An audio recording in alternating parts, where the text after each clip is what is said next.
What's going on, everybody? Sports culture, and today is my grade for the GreenBayPackers 2024 NFL Draft Class.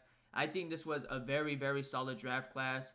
I think there is a lot of impact players on this, draft class that we got. So I'm gonna go over every pick, give my evaluation on the player really quickly, give an overall grade, maybe look at some stats they have from PFF, how they did this season, maybe look at some clips as well. And then at the end of this video, give my overall grade because, like I said, I do think this is a very good draft for the Packers. I think there is a lot of impact players, but I do think there are some reaches, in terms of my opinion on my consensus board and others as well. So, but without further ado, man, let's get right into this video. I'm going to make this fairly quick because at the end of the week, I am going to actually make, a draft grade for every NFL team, so that's going to be a longer video. So I just want to make this video super, super quick for the Packers because, once again, I am a Packers fan, and this is a Packers, page primarily. So without further ado, man, let's get right into this. So obviously the first guy we have to talk about is Jordan Morgan, and I'm going to be brutally honest, for the first 24 hours, I wasn't the biggest fan. Not because we drafted Jordan Morgan and there was other players like Cooper DeJean and Khalil McKinstry on the board. I felt like one of those cornerbacks or Jordan Morgan had to be the selection. Because I felt like we could have traded back and maybe got Jordan Morgan a little bit later. Actually, I had Jordan Morgan as an early to mid second round player. But there was multiple reports, after the first day that there was, teams like the Commanders trying to trade back up into the first round to select Jordan Morgan. And then when we look at the draft board, in terms of offensive linemen and tackles after Jordan Morgan, there was a big dip off. So when we put all those into, context, I think this was a very good pick. Like I said, wasn't the biggest fan the first 24 hours, but I'm not going to second guess Brian Gutekunst and those guys. The reason I had Jordan Morgan as a second round pick, even though I had Jordan Morgan actually as my fourth ranked tackle in this year's draft class, but the reason I had Jordan Morgan as my as a second round pick was because of the torn ACL in 2022. Now, mind you, he did play healthy in 2023, but to me, the ACL injury was still a big thing to me. The offensive line, just anybody in general that plays on the line of scrimmage, in my opinion, are more exposed to tearing anything, in their leg because, that position, there's so many things going on. Or anybody that just plays on the line of scrimmage, there's so many things going on. And, guys always get rolled up down there. So, to me, that was the only red flag I had for Jordan Morgan. And also, I think he's more of a project player than anything right now. I think he wins most of his reps due to athleticism more than technique. But luckily for Jordan Morgan, man, I mean, he went to the team like the Packers, which are well known for developing offensive linemen in terms of technique. So I think this is a great pick. Like I said, wasn't the biggest fan the first 24 hours, but when we put all those other things I said into context, I think this is a phenomenal pick.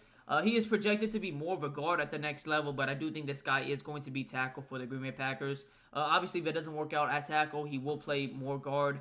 I think, his biggest struggle at tackle will probably be against longer defenders. I think his arm length is good, but I don't think it's great. And that was the only big problem I saw on film was against lengthier defenders, he did struggle. He had a lot of good reps against Ladapo, but he didn't also have the greatest reps too. I think that was, great, phenomenal film to watch. Jordan Morgan, having great film. I mean, just having great reps against Ladapo. So there is a lot to like about Jordan Morgan. I think athletically, he has all the traits, all the tools you want from offensive linemen. I think he has a shit ton of potential. That's why he was my fourth ranked tackle in this year's draft class. But in my opinion, the torn ACL in 2022 was just a red flag for me. And like I said, I think he wins more of his reps right now due to athleticism than more technique. So overall, I'd have to give this pick a B minus. Oh no, I'll give it a B. I'll give it a B, and the reason because I think Jordan Morgan has a shit ton of potential. Like I said, I do think this guy is going to be a day one starter. I think we could see an offensive line of Rasheed Walker at left tackle, Elkin Jenkins at left guard, Zach Tom at center, even though I don't feel, I'm not the biggest fan of putting Zach Tom at center because obviously I think Zach Tom is a well-proven tackle in the NFL, but Zach Tom at center, Sean Ryan at right guard, and then we get Jordan Morgan at right tackle. So I could definitely see an offensive line like that, which is a very good offensive lineman in my offensive line group, in my opinion. Those are our best five guys right off the bat. So overall, like I said, I give this, a pick right here, a B. A very, very good pick. I know this wasn't the most sexiest pick or the most flashiest pick, or maybe the guy, most Packer fans wanted. But when we put into context all those things I said, I think this was a very good pick. So overall, like I said, a B for this pick right here. And then the next pick at pick 45 was Edan Cooper, who was my linebacker one in this year's draft class. And, man, this was a home run hitter right here for me, man. I almost did backflips when this pick was announced. Edan Cooper, man, if you watch any of my mock drafts, the player I always compared Edan Cooper to the most was Patrick Queen. I think he plays so much like Patrick Queen, man. It's actually pretty insane. My biggest concerns about Edan Cooper, before I get to the positives about Edan Cooper, my biggest concerns about Edan Cooper as a player, man, is more his coverage abilities. I do think, when you look at PFF, it shows you his targets and receptions. And it looks like, oh, he wasn't that good in coverage. I do think most of those, on field, most of those, receptions he allowed were just dump offs to running backs. But my biggest question marks from Edan Cooper come from when he has to turn his head. I think downhill, when the play's in front of him, he's very good. But man, he did not look too comfortable at times in coverage when he had to turn his body and go out there and guard players. I do think he has all the athleticism and all the length in the world to be a very good coverage linebacker. And I think next to Quay Walker and in this defensive scheme, he's going to be better and develop in terms of coverage. But, I feel like that's where his biggest question marks, in my opinion, lie. Isn't the greatest in coverage, in my opinion, can look a little lost. And pre-snap motion can get this guy out of position. He does move a lot. And I do think he kind of benefited a lot from that Texas A&M defensive scheme. This was a defensive scheme that was very blitz-orientated. They had a lot of crazy stunts, man. They were always shooting different gaps. So I do think he kind of benefited from that defensive scheme for Texas A&M, but I still think he was the best linebacker in this year's draft class, and it was pretty easily, in my opinion. You want a linebacker who gets, set the tone in terms of first play by the way he hits somebody. Edan Cooper is that guy. This guy, in my opinion, was one of the best, sure tacklers in this year's draft class at the linebacker position. And man, I can't wait for the first game, man. Edan Cooper and Quay Walker going sideline to sideline. Two guys that are athletic freaks at the linebacker position. It's going to be a very, very fun sighting, man. And, this defensive scheme, Jeff Hafley wants to build it like the San Francisco 49ers. And when you look at the Niners, man, they have two phenomenal inside linebackers, Fred Warner and Dre Greenlaw. So that's what the GreenBayPackers are building in Green Bay, man. They got a guy like Quay Walker. I think Quay Walker, man, is going to be one of the best linebackers in the NFL, man. Quay Walker is so good in coverage, so good at just reading the football field, so good at tackling and, stopping the run as well. But then you got a guy like Edan Cooper, man, who, in my opinion, man, could be the Robin to Quay Walker's Batman. That was a great comparison right there. But I think Edan Cooper, just next to Quay Walker, man, is going to give us legitimately one of the best linebacker duos in the NFL. I give this pick right here A+ because I think this was a position of need. Obviously, the Packers needed to get a budding mate next to Quay Walker, and they got the best one in this year's draft class, in my opinion. So this was a home run hitter right here, an A+ pick for me. They can't get better than this right here. Then at pick 58, we had the GreenBayPackers selecting one of my favorite players in this year's draft class, Javon Bullard, the safety out of Georgia. And if you watch any of my mock drafts or any of my videos going into the draft, I've been saying it, for months now. This guy was my safety number one in this year's draft class. Super, super versatile, super good in coverage. A physical player that's not afraid to come downhill and hit people. I love the grit he plays with. I love the physicality he plays with. He's fairly athletic. Definitely, you could say undersized at 5'10", 5'11" for the safety position, but he brings it every play. And this guy was a top 50 prospect to me. I had him in my top 50 prospects in this year's draft. Very, very high on Javon Bullard, and this was a guy, I wanted the Packers to get since, I started making these mock drafts and since I started really getting, more into scouting, these college players. I love what he does on the football field. Maybe he doesn't give you all the interceptions in the world. Maybe he doesn't, fill the stat box all up. But one thing Javon Bullard will do is lock down one side of the football field. I'm very confident in saying that. He's super, super smart. He understands how to read route concepts very nicely. Just has a great football understanding and understands what the offense is trying to do and how to, take away those options. Had some really good snaps in the slot. I think he's going to be probably the second string slot cornerback behind Keyshawn Nixon while being the starting free safety or strong safety depending on where they're going to put Xavier McKinney and him. I could definitely see, him playing strong safety even though he's a little bit undersized just because how physical he is. And, especially if they want to move Xavier McKinney all over the football field. But I could also see him, playing free safety as well at the next level. So, wherever the Packers want to move him, I think he's very versatile. I think he could play in all three, levels at the secondary. Very, very good player. Like I said, a top 50 player in this year's draft class to me. He was in my top 50. And I didn't think the Packers would go get him. So when this pick was announced, man, I almost did a couple backflips. Edan Cooper and Javon Bullard, getting both of these guys back-to-back, in my opinion, man, was just icing on the cake. A really, really good day, too. And I was really, really hyped for these two picks right here. Both guys, in my opinion, number one at their respective positions. And Javon Bullard and Xavier McKinney, man, this secondary. I mean, Javon Bullard, Xavier McKinney, man, Evan Williams. You got Katana Ladapo now, Keyshawn Nixon, Jair Alexander, Carrington Valentine, Eric Stokes. I mean, Xavier McKinney, I don't know if I said him already. This team has a lot of swagger. This team has a lot of players. Anthony Joshua Jr., this team has a lot of dogs on the defensive side of the ball. And the one thing I like about this, this draft in general, is we drafted a lot of guys that were team captains. Javon Bullard is a guy who was a team captain for the Georgia Bulldogs. So this is a guy, that has been a team captain, that has been a leader, that brings it every play. He's super gritty, super physical, very good in coverage, could do it all on the football field. To me, this was a plus pick right here, man. Addressed a position, a need, and I think, we got the best one in this year's draft class at the safety position. So, Javon Bullard, this pick right here, I'd give it an A+. This was maybe my favorite pick of the entire draft. Then at pick 88, we got the Green Bay Packers selecting Marshon Lloyd, the running back at a USC. And this was not a guy I had mocked to the Packers throughout the draft process, or this was the guy I didn't really think the Packers would go out there and target.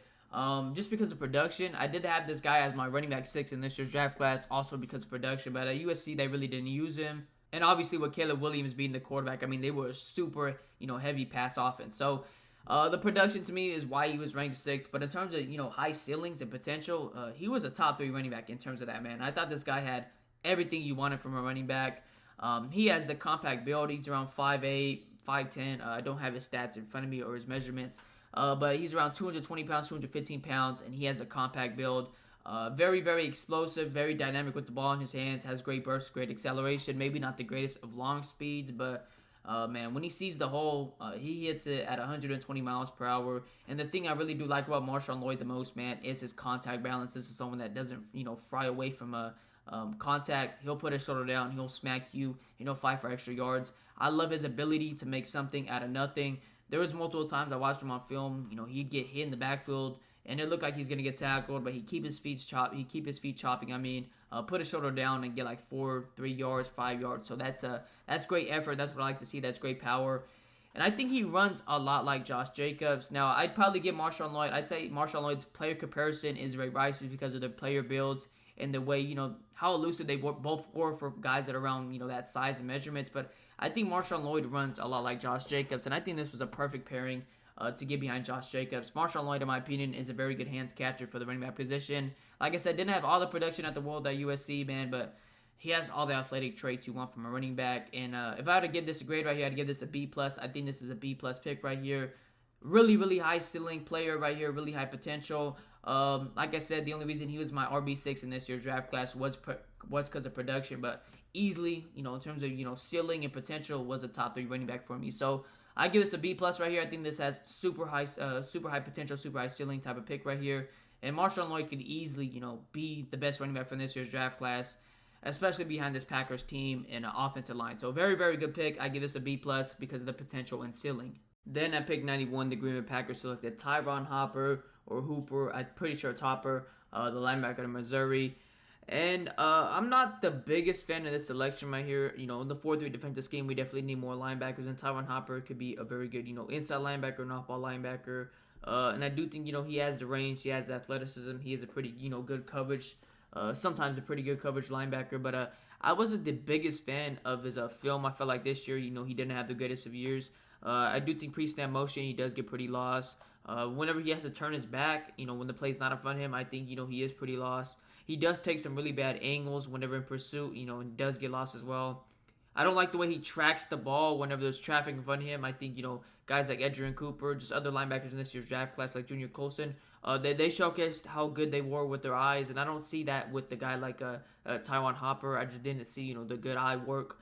Multiple times when I was watching film on him, it looked like his eyes would get lost in the backfield and the ball's going the other way, or he got simply stuck through traffic. Doesn't navigate that well through traffic, but like I said, he has the range. He is fairly athletic. He is good in coverage. He is an off-ball linebacker. In the 4-3 defensive scheme, we need more linebackers. So I'm not mad at this pick. It is what it is, in my opinion. I do think we selected this guy pretty early as well. I had this guy as a early 5th round, late 4th round type of guy. We selected him round 3 at pick 91. So it is what it is. If Jeff Hafley and Brian Gutekunst feel like this was the guy they had to get on the defensive side of the ball, I'm not going to complain.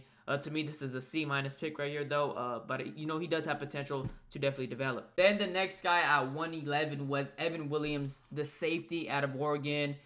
And, I'm going to be honest, I think he was a little bit of a reach. But Evan Williams was my 11th ranked safety in this year's draft class. I thought he was better at Fresno State. Obviously, him going to Oregon, better competition. But I thought he was fairly solid at Oregon. But I thought he was really, really good at Fresno State. This guy, in my opinion, is going to be a very, very solid box safety, post safety type of guy at the next level. Evan Williams, in my opinion, was one of the best run support safeties in this year's draft class. and one of the best blitzers at the safety position in this year's draft class. He's a very good downhill safety, someone who's very good at securing tackles. He has all the athletic traits for a safety as well. He has the size you want from a safety. I'm a bit biased. He did play at Fresno State, which is, I guess, I don't really have a collegiate team, but I guess you could say that is my favorite collegiate team because I'm from the area. So I'm a bit biased on Evan Williams, so I really do like this pick as well. But I do think it was a bit of a reach in terms of where we drafted him. But it's not that bad because when you put into context that there was multiple teams actually trying to trade up and go get Evan Williams, I think this is a very good pick. Obviously, a lot of other teams seen something in Evan Williams, and Evan Williams was my 11th ranked safety in this year's draft class. So I think this is a very good pick right here. I'm not mad at the pick right here. I love the pick. This is someone who could definitely give us more versatility. I think we're going to use Javon Bullard in the slot. Let Xavier McKinney, be that true safety back deep. But then we could also have a guy like Evan Williams who could also come in and just give us more of that versatility, play that, box safety, post safety role with a guy like Xavier McKinney back there as well. So I love this pick. I think we drafted him just a tad too early, but when you put into context that there was other teams actually trying to trade up to get him, I think it's a very good pick. So I give this overall a B, solid pick. I think, Evan Williams, a lot of people wanted Jaden Hicks over Evan Williams. But I think Evan Williams just fits the defensive scheme more. I think this is someone that's better in coverage. Just doesn't look as lost in coverage. And I think Evan Williams is better, in terms of athleticism. I think he's has more athleticism and more upside. So I think this was a very good pick. Could say we drafted him a little bit too early, but he's gonna help this defense, and I expect him to actually get a lot of valuable starting snaps. I mean, not starting snaps, but just valuable snaps in general for this defense. So overall, I give this pick right here a B. So the next guy the Packers selected at 163, was Jacob Monk, the center out of Duke. And this wasn't a guy I was too caught up with during the whole pre-draft evaluation or just process. Actually, the night we drafted him, I went to go and research a shit ton about him and just watch film on him. The one thing I will notice is this guy's a demon puller, man. He's fairly athletic, and I love his ability to cover ground for offensive linemen. Like I said, I think he's a very good puller, and he could be a very good run blocker for our team. There's multiple times on film I'd see him go from the left side of the field, get to the right side, get to the outside, to the edge, and just start cracking the edge defender, lighting the linebacker up or the cornerback or the safety. So that's what I love to see. I love his physicality in the run game. I love his demeanor. I think he's a fairly solid pass blocker. I think his hand placement is consistent enough to be a very good pass blocker in the NFL. I like to see him play with maybe a little bit more leverage. There's times there's times on film he kind of get out of stance, but once again, I only watched 2 games of film from him that night, so really not the greatest of sample size, I should say. So, but those were the things I saw. I think he's a fairly good pass blocker. I love his hand placement. I love his physicality and his demeanor in the run game. I think he's a demon puller. I think he's someone that's fairly athletic for the center or, guard position or just offensive line in general. This guy played a lot of snaps on the offensive line. I think this is a good pick right here. I give this pick a C+. I love the depth. You can't go wrong with offensive linemen. That's the thing I kept preaching on my mock drafts, man. You can't go wrong with offensive line depth. Guys always get rolled up. Guys always get banged up on the offensive line. So you need guys that could come in and play valuable snaps for you if need to be. And I think Jacob Monk is one of those guys. So I just want to show this one play of Jacob Monk right here. And like I said, he is a demon puller. I love his ability to cover ground for offensive linemen. He's fairly athletic. And his movement for offensive linemen is very good. Watch him just get to the outside right here. It's only going to be one play I'm going to show you guys. And after, I actually want to go to the NFL page and look at his strengths and weaknesses real quick. But just watch this play. I slowed it down so we could see it right here. Watch him get to the outside right here, pull, and just destroy this guy right here. Get out the way. My quarterback's trying to run through. I love that demeanor. I love the physicality. Like I said, a really good puller in terms of offensive lineman in this year's draft class. Then at 169, the GreenBay Packers went out there and got Katana Ladapo, the safety out of Oregon State. And this guy was one of my draft crushes, one of my draft steals in this year's draft class. This was someone who I thought very highly of. He was actually my 10th ranked safety in this year's draft class. So to see the Packers go out there, this was a guy who I also mocked in literally almost every mock. So to see the Packers go out there and get one of those guys, someone that I really, spoke very highly of and someone who I thought was a steal, that's very dope to see. I think Katana Ladapo is a jack of all trades at the safety position. If you want someone that's very good at coverage, Katana Ladapo is your guy. If you want someone that's an elite, blitzer at the safety position, Katana Ladapo is your guy. If you want someone who's a very, sure tackler in the open field, Katana Ladapo is your guy. I love his length. I love his range for the safety position.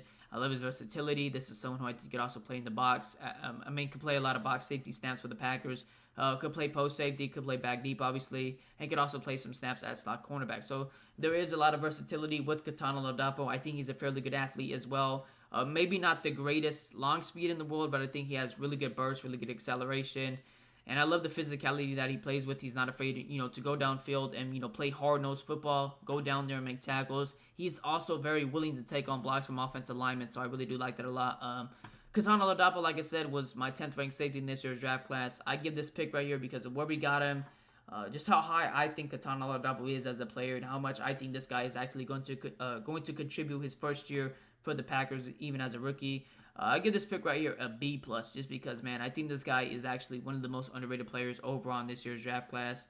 And he's going to be a stud for the Packers, man. So I'm very happy we got one of my draft crushers, one of my draft steals in this year's draft class. Like I said, I give this pick right here a B+. And let me know if you guys want me to break down Katana Ladapo's film, man, because I thought his film this past year was very, very good. I don't understand how he didn't get more buzz, but it's okay. The Packers selected him at 169.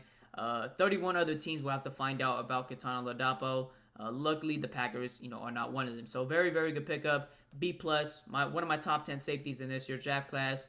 Then at pick 202, the Green Bay Packers selected Travis Glover, the offensive tackle out of Georgia State. And this guy was actually someone who I thought was a steal, especially for a team in the later rounds. I just didn't think the Packers would select him because, this guy wasn't the most athletic at the collegiate level. But this guy, in my opinion, is really fundamentally sound. A really good pass blocker and run blocker. He's in the high frame the Packers like on the offensive line. Just in my opinion, I never drafted or mocked this guy at all to the Packers because, I didn't think this would be a guy the Packers would even target because he wasn't that athletic. I don't think his RAS was also that great as well for an offensive lineman. But like I said, I think this guy is a draft steal. Plays with good frame. Plays with good leverage. His hand placement is the most concerning thing to me. I feel like there's multiple times, his hand placement isn't the greatest, but plays with good leverage. Plays with good bend for a guy his size. Is fairly quick off the line. Gets to the contact point fairly good before the defender. Just don't like his hand placement on a play-to-play basis. So I think this is a fairly good pick right here. You can't go wrong with offensive line depth, and I think Travis Glover, although he's not the most athletic guy, and he wasn't a guy I thought the Packers would target, I think this guy is a good steal and a good value pick. So overall, I think this pick right here is a C+. I think this is a very good pick right here, and this is a good depth for the Packers. And then at 245, the Packers selected Michael Pratt, the quarterback out of Tulane. And I was surprised he was still on the board. I thought this guy, maybe wasn't going to get drafted super high, obviously, because of the school he was drafted from. And there is a lot of, red flags with him. He's more of a project player. But, I thought he had a lot of good traits for a quarterback. And I thought a team that desperately needed a quarterback or just needed someone to go in there and compete with the team would have drafted him way before round 7. So, honestly, I think this is a really, really good value pick for the Packers. Overall, I give this pick right here a B because, I think Michael Pratt should have got picked around picks. Rounds 5 to 6. So to get him at round 7, I think it's a good value pick. Like I said, this guy is going to be competing for QB2 with Sean Clifford. But I love competition, man. I love the idea of bringing new guys in for competition. And if Michael Pratt could be a really good quarterback behind Jordan Love, and then down the line we could trade Michael Pratt for some picks, that's going to be a really, really good pick. This would be a really good pick down the line. So overall, I give this right here a B. I think this guy has potential to be maybe a solid, quarterback in the NFL. And at 255, the last pick for the Green Bay Packers in the 2024 NFL Draft Class, they selected Kayden King, the quarterback out of Penn State. And if you want to talk about a value pick, I think this is the best value pick for the Packers. I know Kayden King didn't have the best year in 2023, but this was someone that, was getting mocked and projected to go inside the first 3 rounds easily. And this is someone, in 2022 who was one of the best man coverage cornerbacks in college football. Yes, he didn't have the greatest of years in 2023. Went to the Senior Bowl, kind of stunk it up. Didn't have the greatest of, testings at, the combine. But I still think, Kayden King has a lot to, to play with. I think he's still, in terms of technique, a really, really good cornerback. I think it's more a confidence thing right now, and luckily for, Kayden King, he's going to a team that, has a lot of confidence. It's coming from a really good season, and he's going to a secondary room that I feel like has a lot of dogs, has a lot of people that are super competent, and a lot of people that will help him out. So I think Kayden King, this is a really good pick in terms of value. I think Kayden King is going to come and play with a chip on his shoulder. He said that after, after he was drafted that, going this far in the draft, getting selected this late in the draft, was a really humbling experience for him. Overall, I give this pick right here a B+, just because I think he has a lot of upside.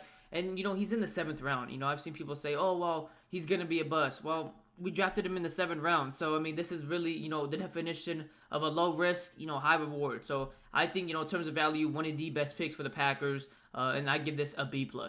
Okay, so the overall grade I would give the Green Bay Packers for this draft class, for the 2024 NFL Draft Class, which I think is a very good one for the Packers. The overall grade I give them is a B+, and the reason it's not an A, A-, or anything like that is because I still can't get behind that Tyron Hopper selection here. Don't get me wrong, in the 4-3 defensive scheme, we definitely need more linebackers, and Tyron Hopper has the range, he has the athleticism, he has the ball hawking skills, he's fairly good in coverage, but I wasn't the biggest fan of his film. I thought there was too many times, pre-snap motion would get him out of position. He could get lost at times. I thought, he would take super over-aggressive angles and, especially when pursuing guys from behind. But, he has the athleticism you want from a linebacker. He's super rangy, and he's very physical as well. So, I'm not too mad at the pick. I just felt like we could have got him maybe, like I said, my consensus board just wiped out, Tyron Hopper should have got drafted. I had him as more as like a mid-round, later round, 4th round guy to an early 5th round guy. So to get him at round 3, pick 91 to me was just a little bit too high. Then the next pick, Evan Williams at 111, who I am a big Evan Williams fan. I think he's one of the best, run support safeties in this year's draft class. And a very good blitzer as well. But I just felt like we got him a little bit too high. But, I mean, those reports coming out the next day that there was multiple teams trying to trade up to go get Evan Williams at pick 111, 110, 112. So, honestly, when you put that into context, it's a very good pick, especially if a lot of people were going up to, or trying to go up to go get Evan Williams. Like I said, I think he's one of the best run support safeties in this year's draft class. A very good blitzer. He has the height, he has the athleticism you want from a safety. So, let me know what you guys think in the comments, man. What picks are your favorite? My favorite picks, Javon Bullard and Edan Cooper, man. Those are my 2 number 1 players at their respective positions, and the Packers got both of those guys. So, like I said, let me know what you guys think in the comments. It's been your boy Sports Culture. I'm out.